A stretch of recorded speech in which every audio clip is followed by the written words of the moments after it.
Saudara, PD Perjuangan akan menggelar Kongres ke-6 di Nusa Dua Convention Center Bali hari ini.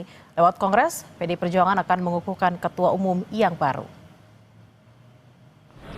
Sejumlah kader PD Perjuangan di tingkat DPD dan DPC mulai meninggalkan hotel di kawasan Nusa Dua Bali.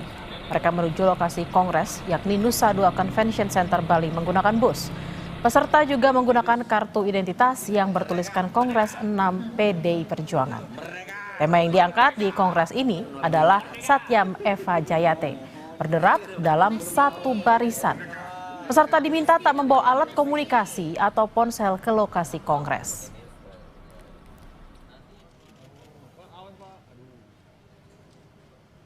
Ketua DPP PD Perjuangan Deddy Sitorus ungkap pesan Ketua Umum PDI Perjuangan Megawati Soekarno Putri di BIMTEK Bali 2025. Mega minta kader solid hingga gali gagasan kader untuk jadi pegangan agar pemerintahan Prabowo Gibran tetap berada di rel yang benar. Hal itu disampaikan Deddy di kawasan Nusa Dua Bali Kamis petang. Kata Deddy, saat BIMTEK, Mega memberikan arahan terkait sejumlah isu terkini, mulai dari putusan MK terkait sistem pemilu, kebijakan pemerintah hingga koperasi merah putih. Tak hanya itu saudara, Deddy juga minta kadernya tetap solid, apalagi berembus isu tidak harmonisnya hubungan dua anak Megawati, Puan Maharani dan Prananda Prabowo. Mereka adalah dua orang bersaudara yang menurut saya cukup akrab. Tetapi kan memang keduanya mempunyai domain yang menjadi kesukaan yang berbeda. Kalau Mas Prananda kan kita tahu memang orang yang sejatinya mengabdikan diri untuk pengembangan dan penguatan partai di internal. Kalau Mbak Puan kan memang lebih punya naluri sebagai seorang politisi, mengurusi hal-hal kenegaraan seperti itu ya. Karena beliau kan pernah di eksekutif sebagai menteri, juga sebagai anggota DPR dan sudah 2 periode menjadi ketua DPR RI. Jadi kalau ada yang bertanya itu apakah merupakan sinyal apa gitu, saya kira tidak ada sinyal apa-apa karena mereka memang tidak pernah ada masalah. Tetapi memang kita harus akui memang bahwa ada orang yang berusaha mencari-cari masalah atau mempermasalahkan gitu ya. Nah ini yang sebenarnya juga membuat kita di dalam kadang-kadang bingung.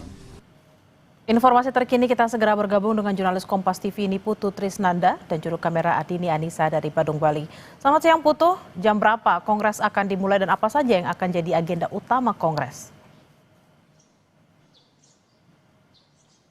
Ya, selamat siang Bella dan juga saudara. Sampai dengan saat ini informasi yang kami peroleh, Kongres akan diselenggarakan sekitar siang hari atau menuju ke sore hari, yakni sekitar pukul 14.00 waktu Indonesia bagian Barat. Dan itu nanti akan diselenggarakan di kawasan Nusa Dua, tepatnya di Nusa Dua Convention Center.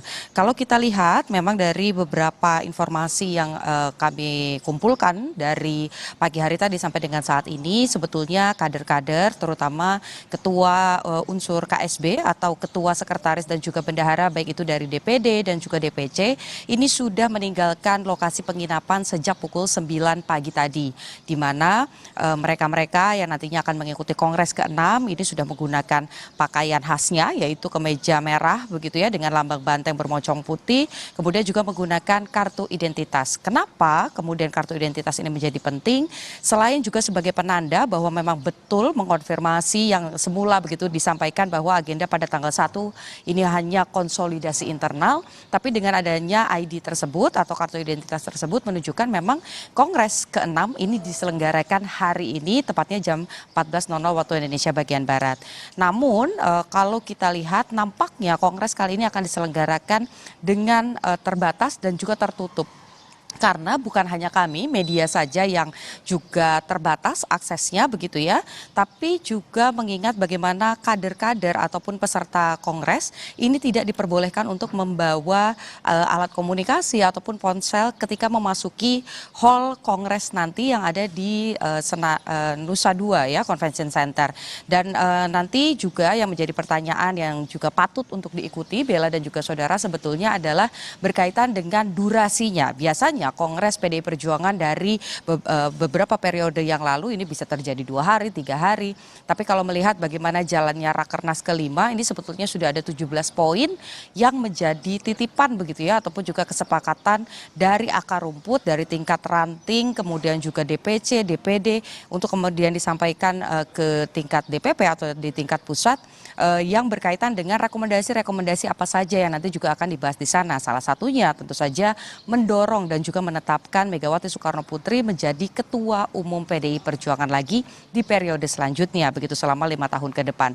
Selain itu juga sikap partai ini nampaknya akan juga dibahas dalam Kongres ini, mengingat kalau kita kutip bagaimana pernyataan dari Deddy Sitorus, Ketua DPP PDI Perjuangan, ini kemarin begitu ya pada saat ditemui di kawasan Nusa Dua menyampaikan bahwa memang selain pesan-pesan soliditas ini juga digali gagasan-gagasan dari kader baik itu tantangan-tantangan di daerah-daerah masing-masing untuk kemudian bisa menjadi backup begitu ya, atau cadangan rencana untuk nanti diusulkan, dan juga supaya PDI Perjuangan yang saat ini mengambil atau memutuskan berada dan menjadi mitra strategis dari pemerintahan Prabowo Gibran ini tetap bisa menjaga pemerintahan Prabowo Gibran tetap ada di relnya. Kita tahu di waktu yang berbeda begitu ya, tidak di Bali tapi di Jakarta juga ada isu yang juga menjadi sorotan, di mana Presiden Prabowo Subianto ini memberikan pengampunan atau amnesti kepada Sekjen PDI Perjuangan Hasto Kristianto. Tentu saja ini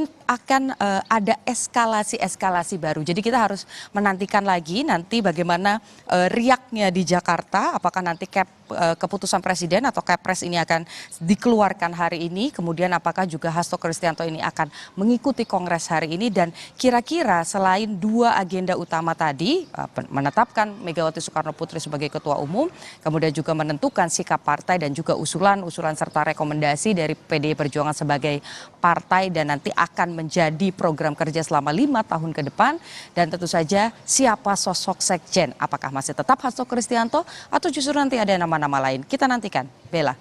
Baik, kita akan nantikan apakah riak-riak dari Jakarta bisa tiba segera di Bali dan membuat keputusan-keputusan penting terkait dengan apa yang sudah disampaikan oleh Putu tadi. Terima kasih atas laporan Anda, jurnalis Kompas TV Niputu Trisnanda dan juga Adini Anissa langsung dari Bali. Selamat bertugas kembali.